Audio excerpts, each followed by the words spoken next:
त्यामुळे अजितदादांची आधीच सृष्टी निर्माण करण्यासाठी महेशदादांनी दिलेल्या निवेदनात त्यांनी म्हणलेलं आहे की अजितदादाच्या स्मरणार्थ नवीन प्रशासकीय इमारतीच्या सभागृहाला अजितदादाचे नाव द्यावे।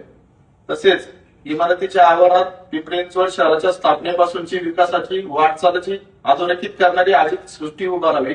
यामध्ये शहराच्या विकासाचा इतिहास आणि भविष्यातील नियोजनाची फ्युचर प्रिंट असावी। अजितदादांचा ब्रॉन्झचा पूर्ण पुतळा असावा।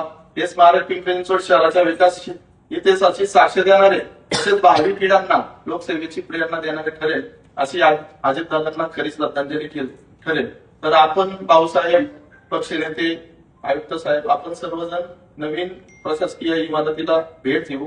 तिथं कशा पद्धतीने एक शहराचं वैभव वाढवेल किंवा राजकीय क्षेत्रातील आणि अधिकारी क्षेत्रातील सर्वच काम करणाऱ्या कार्यकर्त्यांना अजितदादांची सृष्टी किंवा त्यांचं कार्य पाहून कशी प्रेरणा मिळेल या दृष्टीने एक कन्सल्टंट आर्किटेक्ट घेऊन तो शहराचं वैभव वाढवण्याचा प्रयत्न आपण नक्कीच करू।